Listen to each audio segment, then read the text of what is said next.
Hello, media. Chris, are you encouraged by the response from your teams getting back and practicing and so forth? I'll let you know that on Wednesday night.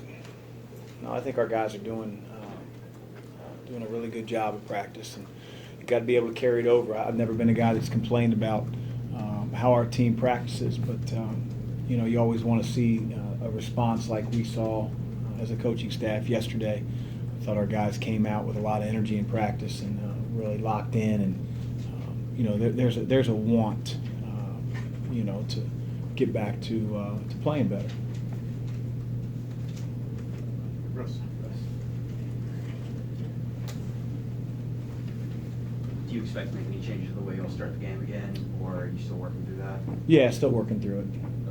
Okay. I don't know anything at this point yet. How concerned are you that your starting lineup might kind of still be under construction at this point in the year? Oh, I'm not concerned. It really doesn't matter. I know people make a big deal about who starts.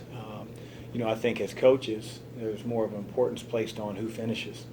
And, you know, being that we have a number of players who've been impact players for our team all year, you know, it really, and that's the message, you know, all year long, is it really doesn't matter who starts. You know, to go with that, we can't get too hell-bent. Do we want to start off better? Absolutely. But, you know, hindsight's 20/20.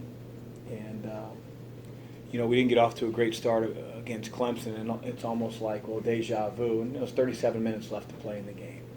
You know, you see teams all the time get down 8, 9 points in a game, and you don't remember that at the end of the game. And so, you know, we've been talked about it. You know, we've talked about it. It's been analyzed, and we can't make it any bigger than it is. Got to be able to get off to a better start. And if we don't, got to figure out a way to be the better team for the remaining 35, 36 minutes of the game. Chris, you've said most of the year you're not going to shoot 45% throughout the season. You're going to have bad games. Told you.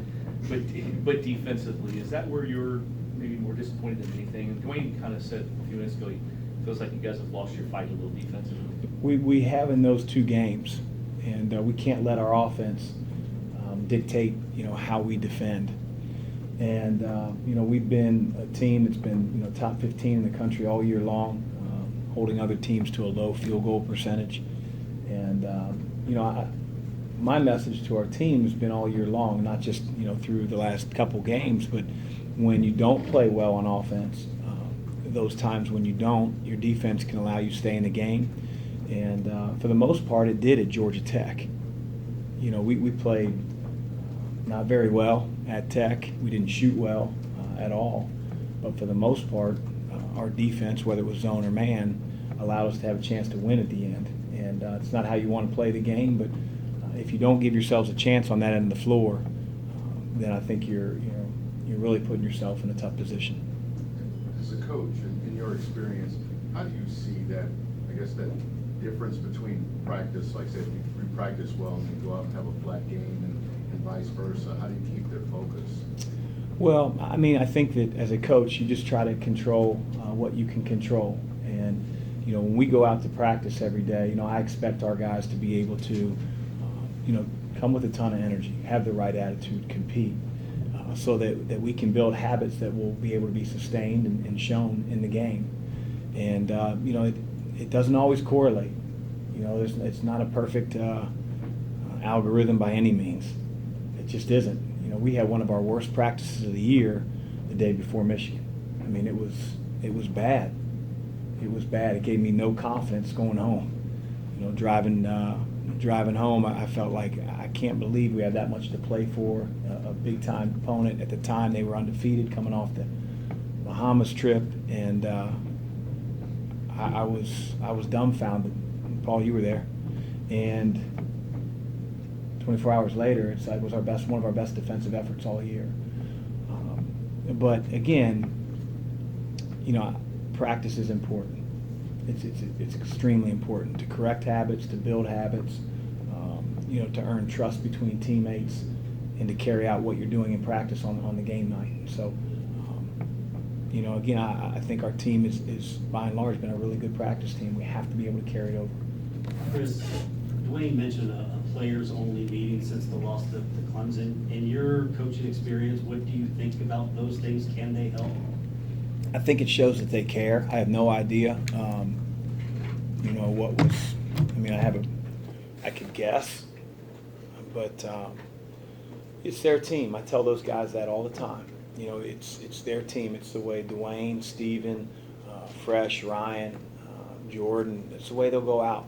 It's the way they'll be remembered, and it's important to them. And I'm glad that it means that much to them. And now we've got to figure out a way to be better than we were the last couple outings.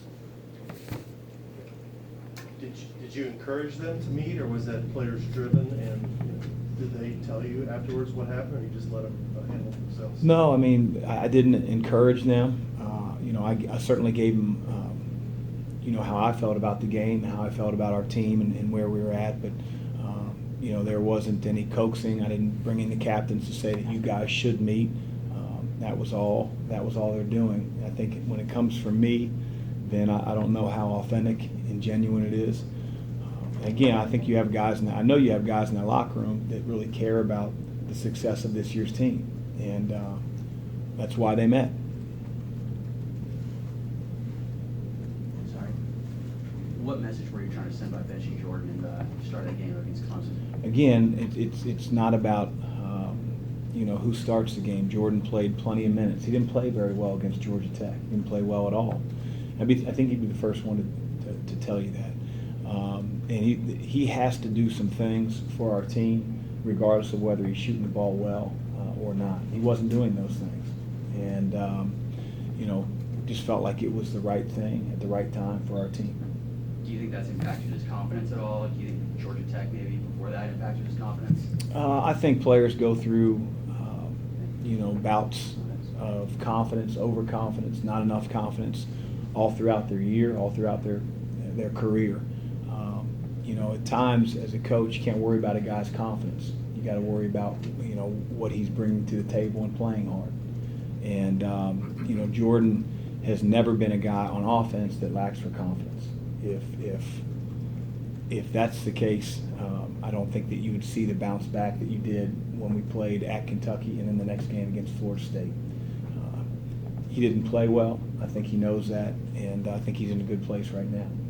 Do you think some players play better when they come off the bench as opposed to starting? Probably. And I think some players probably play better when they start as opposed to coming off the bench. But, it's neither here nor there. When Jordan struggles, do you see it, is it potentially contagious to some of his teammates when, he struggle on offense or defense or both?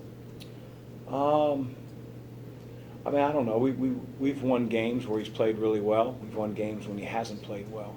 He's a big part of our team. I think our players, his teammates recognize that. He just needs to impact winning in every area that he can, whether he's scoring the ball or not. And that's been my message really all year.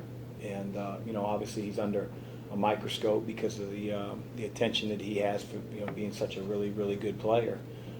But he can't let that other stuff, and at times I think it has, affect him and bother him.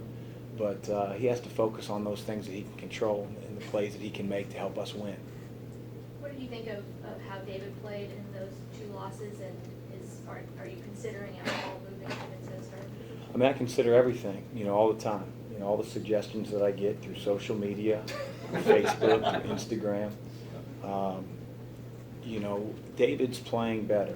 It's nothing that we didn't think as a coaching staff that would happen over time. He's a freshman. Generally freshmen, they go through ups and downs because it's a longer season than they're used to. But at the same time, I've always felt like David will continue to progress and continue to get better. And I think he has. I think there are some things that he certainly needs to get better at, for him to be a more consistent player and earn the trust of his teammates. But it's nothing that we don't expect a freshman to go through. He's just in a very, very important position, and he's learning.